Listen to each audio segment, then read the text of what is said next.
So hi guys. So today I'm going to share with you guys the application of the Hover Air X1. I mean just a simple and short walk around with the Hover Air X1 application. So right now meron siyang bagong update. So let's check the new update.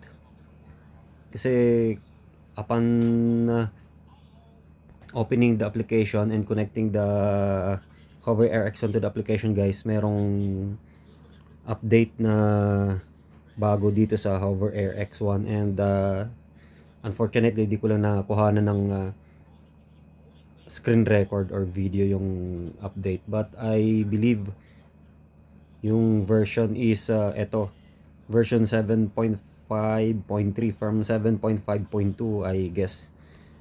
So let's see kung ano yung mga nadagdag na feature or nabago dito sa Hover Air X1 application. So punta tayo ng home, hover. So ito yung bagong nadagdag na guys na feature, yung link account. So kanina nilink ko na siya. Ayan, claim. Meron siyang ganyan, link account.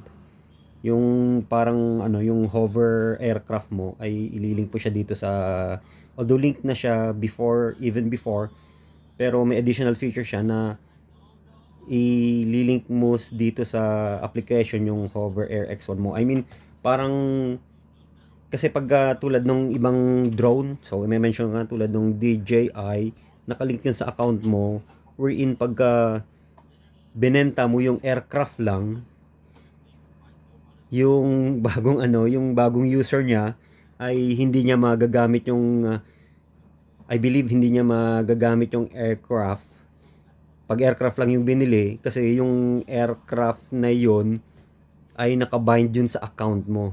So ibig sabihin kailangan i-unbind mo muna siya, or I guess siguro i-delete yung account dun sa application ng DJI. So same thing dito sa hover, nakalink siya dito sa account mo, and then pagka ginamit to ng iba, tapos parang hindi, parang kasi parang kailangan mag-match yung Hover Air X1 dito sa application mo, sa mga credentials mo sa account mo dito sa Hover Air. So pag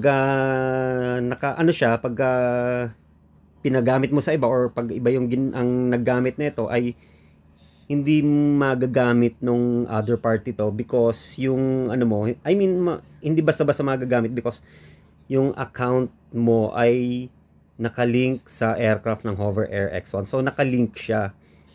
I mean sila yung nag-uusap. So pag ginamit to sa ibang phone, syempre iba yung credentials noon. So hindi mare-recognize ng aircraft ng Hover Air X1 yung application ng ibang tao. So kailangan i-unbind mo muna bago magamit to ng iba. Anyway, let's go back. So claim, okay na tayo dyan. So ito yung nabago niya. Ay yung update niya, yung link na yon. So na-link ko na siya, kaya yun okay na. And then meron siyang dito, yung smart preview. Yan yung bagong feature niya na nadagdag. Aside from link account, merong ito yung smart preview. Siguro pag nasa nasa flight mode ka na, ito yung magkakaroon ka ng preview. But right now, nakakonect ako sa Hover Air X1. Ayun, so nagko-connect siya. Ayun. So nice. So nice, meron siyang preview. Nice, very nice. So ayan yung bagong niya. Bago niyang feature, which is very good. I like it. So meron siyang ganyang preview. Nice. So back tayo, and then pabayaan natin yan. Kasi what I'm going to do is I will show you around the Hover Air X1 application, and then yung basic na settings niya, kung paano i-set yung mga settings niya. So punta muna tayo dito sa main user interface, yung home, yan. Please check your network, hover, ito yung settings ng Hover Air X1. Kung paano mo gagalawin yung setting niya sa preferred na taste mo, and then yung hover album, kung gusto mong i-download yung mga kuha mong video footage, and yan, ganyan. Kung gusto mo i-download yung mga kuha mong footage and then still photos, yan, punta ka dun sa album, hover's album, and then flight modes. So ito yung mga flight modes niya. So yan, and then ito yung account mo. Hover Air X1 version 7.5.3. Time machine, ito yung mga pinost ng ibang user. Tutorial. Yan, meron pagka bago ka pa lang na user ng Hover Air X1, pwede mo siyang andito, pwede mong panoorin yung mga tutorial para at least may idea ka pre-flight bago mo i-operate yung Hover Air X1 aircraft. At least meron kang idea kung paano gamitin at the very start. So meron tayong activating your device, modifying flight parameters on device, take off. So meron tayo dyan, pwede nyo panoorin yan, but yung flight mode, sidetrack, tutorial, yan, sidetrack, dolly track, yan. So punta tayo dito. Mas gusto ko yung para makita nyo yung magkaroon kayo ng idea kung paano galawin yung mga settings nya, no? So punta tayo dito sa hover. Ayan yung settings andito. Yun, ito yung interface ng ng mga flight settings. So meron tayong hover, zoom out, follow, orbit, bird's eye, custom. And then meron tayong pinakagusto ko, yung sound recording na feature niya. Yan, gustong-gusto ko to. Naka-on. Firmware update. So yun, tulad ng sinabi ko, naka version 7.5.3 tayo, bagong update. May bagong feature na sinali si Hover Air. Tulad ng preview and yung link account. So storage management, voice settings. Yan, meron tayo dyan. Voice prompt. Yan, meron tayo. Find my hover. Yan, okay rin to. Importante yan. In case of fly away. And then, IMU calibration. So, hindi natin ginagamit masyado yan kasi wala namang problema yung aircraft natin. Language, of course, English. And then, unit of length, meter or metric system. So, punta tayo dito sa hover. Dito mo, pwedeng i-modify yung mga settings sa hover. Kung anong gusto mong, gawin ni hover. Or pagdating sa tulad dyan, shooting mode, video, duration, yun, meron tayo dyan. So sa hover meron tayong 30 seconds, 60 seconds, and 5 minutes, or continue. Then target tracking, of course on, para kahit saan tayo magpunta ay matatrack tayo ni Hover Air. Huwag lang sobrang layo ha. And then vertical mode, so eto magandang setting to kasi sa ngayon meron tayong mga Facebook user, mga pinopost sa Facebook, 'di ba? Yung Facebook is vertical, mas maganda panoorin sa Facebook yung mga videos na vertical mode or naka vertical yung screen or yung basta vertical, mas maganda, di ba? Mas kuha mo yung detalye. Dito sa Hover Air X1 ay di mo na kailangan i-crop yung vertical mode na yun or yung vertical video clip na yun kasi organic yung vertical mode ng Hover Air X1. Organic siya, meaning di mo na siya kailangan i-crop. Talagang yun na yun. Pagka sinut yun ni Hover Air, yun na yun talaga. Di mo na kailangang i-crop or kailangan i-edit yung niya, yung screen size niya. No need to edit. And then kung YouTube naman, or you can choose i-off mo yung vertical mode. Para halimbawa sa YouTube yan, ganyan, or yung normal na screen na size, di ba? Yung mga regular screen size kapag naka-off yung vertical mode. Sa YouTube yan, usually ganun. And then video quality, meron tayo diyan options 1080p, 30 fps and HDR. And then 1080p, 60 fps and 2.7, 30 fps. So usually na ginagamit ko is 2.7 at 30 frames per second. Okay. So meron siyang yung button diyan kung gusto mong i-switch sa kung anong mode, so pwede mo siyang gawin diyan. Pwede mo siyang i-tap yan, then yan. Yan, fly, pwede mo siyang gawin diyan. Or you can do it manually. Yung dito sa button ng Hover Air X1. So back tayo, balik tayo sa zoom out. Punta tayo ng zoom out. So of course, zoom out, ito yung parang ayan pinapakita sa Ayan, pinapakita sa parang demo, pinapakita. Parang parang additional to eh. Parang additional to ng version 7.5.3. Parang kasi before di ko napansin to eh, walang ganito eh, walang graphics na ganito, para walang animation. Ganyan walang demo. Ngayon meron eh. So balik tayo, zoom out. Yan, meron na Meron na siyang demo kung ano yung ginagawa ng hover.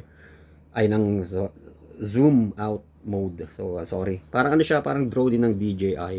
So, eto, shooting mode. Punta tayo dito sa zoom out. Shooting mode yan. Pwede kang mamili kung photo, still photo, or video. Siyempre, video gagamitin natin para drone na drone talaga yung dating ng ating video clip. Distance, ang maximum niya pagdating sa zoom out is 9 meters. Kasi nga maliit nga tong Hover Air X1. So, prone siya sa flyaway in case na may malakas na hangin, biglang magkaroon ng malakas na hangin. So, prone siya sa flyaway kaya and very lightweight kaya siguro hindi talaga hindi talaga dinagdagan sa application yung distance niya para in case of flyaway madali mo siya ma-recover. And then yung damage is, kung sakali ma-damage is hindi fatal, hindi ganun kagrabe ang damage na mangyayari. So ganun, maximum is 9 meters.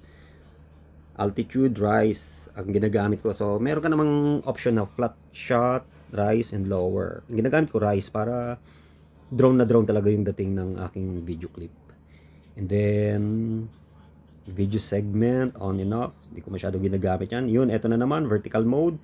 You can choose on, you can on the vertical mode or turn it off. Depende kung saan mo gagamitin. Kung sa Facebook or sa YouTube. So, it depends upon your preference kung ano yung paggagamitan mo. And then, video quality, of course, lagi kong ginagamit is 2.7 at 30 frames per second para kung sakaling may ikakrap ka naman, may ikakrap ka na video ay hindi masyadong mawawala yung video quality. Anyway, it's up to you kung anong gagamitin mo. 1080p at 30 fps or 1080p at 60 frames per seconds or 2.7 30 frames per seconds. Yung last yung ginagamit ko madalas, at least medyo ano siya, maganda yung kulay, alive yung kulay, and medyo maganda yung quality. Then, yun, vertical mode, video quality. Meron din siyang option na photo mode.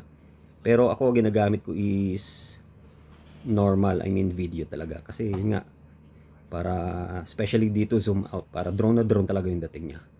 So yun, again, yung switch to zoom out mode, pwede mo ring itap yan. Kung gusto mong tulad dito, paparinig ko sa inyo kung anong mangyayari pag tinap ko to. Eto, itatabi ko siya dito sa aking Hover Air X1 aircraft. Zoom out. Yan, so nag-zoom out siya, nag-switch siya sa zoom out. Okay, so back tayo. Then follow. Ito yung pinaka-favorite ko rin talaga, follow. So hindi siya lumalabas, hindi lumalabas yung graphics. So ayan, lumabas yung graphics. Ayan, tumatakbo yung tumatakbo yung cartoon character, and then hinahabol ni sinusundan ni Hover Air X1 or ng aircraft. So yan yung follow. So shooting mode, of course, video duration depende sa iyo kung anong gusto mo, kung 30 seconds lang, 60 seconds, 5 minutes or continue. Ako continue lang kasi every time na ayaw mo gusto mo nang tapusin yung video ay pwede mo namang iland yung hover aircraft mo. Depende, no? So, it depends upon the preference. But ako yung gusto ko lang is yung continue para kasi pag tumigil ka naman, kung saan namang tumitigil yung Hover Air X1 mo kasi nasa-sense niya, pag hindi ka na gumalaw, nasa-sense niya na tapos ka nang mag-video. So, ang gagawin ni Hover Air X1 ay maglaland na siya. Mag-switch siya into a landing mode. So, yan. Continue lang ako. And then, distance, standard. Ang ginagamit ko. Meron ding close, far. But for me, standard. Kasi, yun, tulad ng sinabi ko, ayoko siyang palayuin masyado kasi nga napaka-lightweight niya. And then, yung risk ng flyaway is possible. Right? Then, altitude, high. Meron ding flat shot, low, lowest. Ang pinipili ko ay high. Because, tulad ng sinabi ko is, I want the viewers to see my video na talagang drone yung ginagamit ko. Ayun, nag-turn off si Hover Air because matagal na walang activity na nangyari, hindi pinapalipad. So, pusa siyang nag-turn off. So, on ko ulit siya. Nag-shutdown siya kasi matagal na naka-standby mode. So, ayun, balik sa dati. Zoom out. Yan. So, balik ulit tayo. Tingnan natin kung mako-connect ulit natin. So, isa rin yung para makasave siguro ng battery. Para masave ng konti yung battery power. Kung saan nagsha-shutdown si Hover Air X1 for tulad ito, parang 15 minutes na. After 15 minutes yata, nagsha-shutdown siya to save the power. So, balik tayo, hover. Settings. So, follow. Yun, balik tayo sa follow. Tulad na sinabi ko, meron din siya. Nasa na tayo? Distance standard, altitude high, yan. Para yun nga, parang makita talaga ng viewer na drone yung ginagamit ko. Although hover air lang siya, hover air X1. Self-flying camera lang, selfie camera, selfie drone. So vertical mode, again, yun, on and off. You can choose, depende kung anong paggagamitan mo. Then video quality, again, 2.7K ang preferred ko at 30 frames per seconds. Up to you kung ano yung gusto nyo. So pwede tayong mag-switch to follow. Pakita ko sa inyo, parinig ko sa inyo. Kasi wala naman akong video. So pakita ko parinig ko sa inyo. Si-switch ko siya to follow mode. Pakinggan nyo yung voice prompt ni Hover Air. Eto na, 1, 2, 3. Follow. Yan. So back tayo.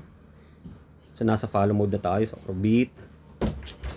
Yan. Mapapansin nyo yung cartoon character natin ay iniikutan ni aircraft ng Hover Air X1. And then shooting mode, of course video, para makita ng viewer talaga na maganda yung ginagamit kong camera, self-flying camera, or makita nila na drone talaga yung ginagamit ko. Although may ibang nagsasabi na hindi talaga siya drone, self-flying self-flying camera. Anyway, whatever, depende kung anong preferred mong term ang gamitin. Pero for me, kasi pag ganitong shot, especially yung mga hindi aware sa ganitong klaseng shot, ay ang pinakauna nilang masasabi or interpretation ay drone yung gamit. Di ba? Anyway, whatever, kung ano yung prefer nyo. So shooting mode, video of course, para drone talaga yung gamit mo. Radius is maximum is 6 meters. Yung pinakasagad, para in case of any unexpected eventuality na mangyayari, halimbawa bigla may gust of wind and in unexpected crash, so madali mo siyang ma-recover. At the same time, may time ka pa na ma-save yung Hover Air X1 mo kasi nga malapit lang, 6 meters lang, di ba? And then altitude rise 1 meter. So yun nga, 1 meter rise, para at least maganda talaga, cinematic yung yung makikita ng viewer, or ng yung video is cinematic yung datingan. Flat shot, lower 1 meter, but rise 1 meter yung ginagamit ko. Then altitude, okay na tayo. Angle 360. Usually 360 ang ginagamit ko, pero may option ka 90 degrees kung gusto mo. 90 degrees lang pwede. Parang partial lang, 1/4 lang ng first quadrant lang, and then 180 degrees. Depende sa'yo. Yung ginagamit ko, of course, yung ginagamit ko is 360 degrees, and then 180, 3 rotations. So, di ko ginagamit yan. Yung talaga nakaset ko is 360. Pero, in the future, pwede kong gamitin yan. Yung ibang option. Then, target tracking, of course, on natin para ikaw lang talaga yung subject ng orbit. And then, vertical mode, yun. Tulad na sinabi ko, depende sa'yo kung saan mo gagamitin, and then kung ano yung gusto mo. YouTube, Facebook, whatever. Kung anong gusto mo. Then, video quality, yan. Hindi natin pag-uusapan yan. Alam niyo kung anong pipiliin nyo. Then, photo mode, up to you. Kung pwedeng normal or HDR, depende sa inyo. Kung anong gusto nyo. So, again, merong green na dito. Parang virtual button. So, switch natin sa orbit mode. Paparinig ko sa inyo. 1, 2, 3. Orbit. Yun. So, back tayo. Nakita nyo na orbit. Back tayo. Bird's eye. So, eto naman. So, parang to, parang kung makikita nyo yung ginagawa ng Hover Air sa subject nyo. Diba? Tumataas siya eh. Then, kinukuhanan yung subject habang tumataas yung yung Hover Air X1. So, shooting mode, of course, video. Pwede rin yung photo, depende sa inyo. Then, rotation. Yan, pwedeng no, rotation, slow, normal, fast, depende sa inyo. Ako slow eh. Para cinematic nga yung dating. Then, altitude, maximum is 15 meters. Again, yun, di nga talaga sobrang taas ni Hover Air X1 yung ng application yung aircraft, kasi para in case of emergency or crash or any fly away, ma-prevent natin, or if in case na may ganung mga situations, crash or fly away, at least madali nating ma-recover because hindi masyadong mataas yung lipad ni Hover Air X1. Pero meron ka, gusto mo 5 meters lang, mas pinakamababa, pwede. Pero depende sa'yo. 15 meters kasi for me, minmaximize ko para makita yung buong surroundings, yung buong area, yung buong spot, at least. So, yun, video segment, yan, hindi ko ginagamit yan, depende sa inyo. Vertical mode, yun, alam nyo nito kung anong ibig sabihin. Facebook, YouTube, depende sa inyo. And then video quality, yon. Hindi natin pwede pag-usapan yan. Kayo nang bahala dyan. Basta ako 2.7 lagi. And then photo mode, depende sa inyo. Normal. And then, eto na ulit, switch to bird's eye mode. Paparinig ko sa inyo. Eto na, 1, 2, 3. Bird eye. Yun. So, back tayo. Nasa bird eye tayo, back tayo. And then, eto na, custom dolly track. So, etong custom na to, punta tayo dito sa custom. Meron kang dalawang option dito. Kung gusto mong kumuha ng mga still photos, punta ka ng snapshots. Pero lalayo ka dapat sa drone mo para ano, kasi pag pinalipad mo siya in front of you, hindi na siya lalayo, ikaw ang lalayo dapat sa aircraft. So snapshot para makita yung ano, makita yung background mo, kailangan mo lumayo ng onte sa aircraft mo. Siguro at least 10 meters, ganyan, para makita yung background in my experience. Or dolly track. Then, ako yung dolly track ginagamit ko. Pero once in a while ginagamit yung snapshot. Kasi ito lang yung parang mas gusto kong klase ng ano ng still photos. Pag gusto kong kuhanan yung aking background. Pero most of the time, dolly track yung ginagamit ko. But, yun. Ginagamit ko rin yung snapshot nga. So, shooting mode, yan. Video, yung ano ko. Preferred ko. Pero, yun nga, pwede tayong snapshot ha. Duration, yun. Ito naman yung sa dolly track. Pwedeng 30 seconds, 60 seconds, 5 minutes. Akin continue lang kasi every time na gusto mong tumigil na or ihinto yung video, tatayo ka lang sa ano, titigil ka lang ng siguro mga 5 seconds and then ma-detect na ni Hover Air Exo na tapos ka nang kumuha ng video or tapos na yung paggamit mo ng dolly track. Kaya ang gagawin naman ni Hover Air ay titigil siya in her place, titigil siya sa paghabol sa'yo, sa pag-track sa'yo, and then titigil na rin yung pagkuha ng footage. And then ipe-prepare na ni Hover Air yung sarili niya para mag-land. Magbiblink na yung ano niya, yung light niya in front, then magfa-flash din. Yun, ibig sabihin kailangan mo nang i-land si Hover Air or maglaland na siya. Kaya you have to be aware and you have to be alert. And then distance, standard lang. Kasi ayaw ko nga pala palayuin to. Kasi in case of emergencies or fly away, madali mo siyang ma-recover. And then you can prevent the damage in the aircraft.